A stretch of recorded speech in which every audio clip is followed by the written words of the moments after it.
voir les musiciens, voir les magiciens qui arrivent bien, voir les comédiens. Ah oui, si le mot comédien convient à quelqu'un, c'est bien Jean-Pierre, avec un certain nombre d'années de carrière, combien? Non mais je me suis pincé, hein. 73 ans de carrière. 73 ans de Qui carrière. dit mieux en France, Galabru? Non.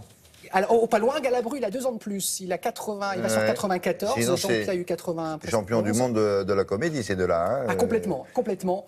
Qu'est-ce qu'on peut résumer Jean-Pierre, William? La classe, des grands yeux bleus, une voix reconnaissable entre mille, une espèce d'élégance au masculin, comme ça, une carrière exemplaire, beaucoup de théâtre, évidemment. Un charme, une gentillesse, une courtoisie. Une élocution absolument parfaite.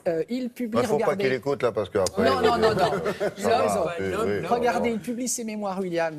C'est chez Flammarion, intitulé « Et vous jouez encore ». Elle est drôle, l'anecdote, parce qu'il me raconte qu'il y a 40-50 ans, il disait « Tiens, Jean, vous jouez quoi en ce moment ?» Après, c'est devenu « Ah, vous jouez beaucoup en ce moment, d'accord ?» Et après, c'est devenu « Vous jouez encore, monsieur ?» Avec évidemment du « encore », beaucoup d'admiration. Je connais bien ça, oui. Vous êtes toujours à la télé C'est ça. Oui, c'est ça. Dans l'ordre, c'est toujours et après, c'est encore. Nous l'avons rencontré, Jean, qui a plein de projets. Vous allez voir, il est beau. Il est beau. Regardez. Vous ne vous attendiez pas à me voir, je pense. Aussi, monseigneur. Puisque c'est vous que j'espérais approcher. Bonjour, monsieur Jean-Pierre. Bonjour, monsieur. Je n'arrive pas à le croire. 73 ans de carrière. Eh oui. Quels adjectifs vous viennent? Fascinant, étonnant, incroyable? C'est le mot bonheur qui me vient. Ouais. Parce que je ne savais pas ce pourquoi j'étais fait, et j'ai fait ce que je devais faire. Quel âge? 36. Mais si c'est nécessaire, je peux m'arranger pour n'en avoir que 28. Je sais ce matin ce que les gens doivent se dire. Il a 91 ans, Jean-Pierre. Oui. Qu'est-ce qu'il est encore beau. Ah, ça ne me regarde pas, ça. Vous faites ce que vous voulez avec tout ça. Bon, on vous le dit, Jean, tout le temps. Oui, mais je suis ravi de l'entendre. D'ailleurs, j'aime mieux ça que d'être un peu affligé du visage. Je le suis déjà, j'ai des problèmes de rhumatisme, tout de même. Faut être juste. Oh, faut bien un petit truc quand même. Faut bien un petit truc quand même, oui. Vous êtes merveilleux, vous ne bougez pas. Si, encore un peu. Je vous cite quelques-uns des grands rôles que vous avez interprétés. Vous me dites en quelques adjectifs le souvenir que vous en gardez.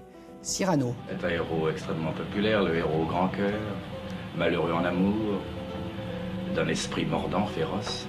Merveilleux, merveilleux, parce que c'est le rôle des rôles. J'avais joué un cadet, etc. Et là, brusquement, je joue le rôle principal, c'est exceptionnel. C'est un roc, c'est un pic, c'est un cap, que dis-je? C'est un cap, c'est une péninsule. Lagardère, il fallait prendre des cours d'escrime, fallait... Oui, ça, oui. J'avais fait un peu d'escrime au français parce que j'avais joué Roméo et Juliette, pas Roméo, mais un autre rôle plus modeste. J'avais prendre des cours dans une salle bien à plat et tirer l'épée dans les fossés de Caylus, qui étaient quelquefois un peu inégaux. Ça vous donne des rhumatismes pour la vie. Hein. Si tu ne vas pas à Lagardère ira à toi. Vous dites j'ai aimé 2 femmes.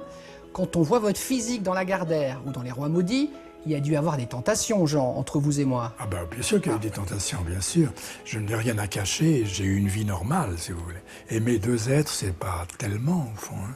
Ah non, c'est même pas beaucoup. C'est même pas beaucoup. Enfin, mais j'en ai d'autres que j'ai adoré, mais pour d'autres raisons.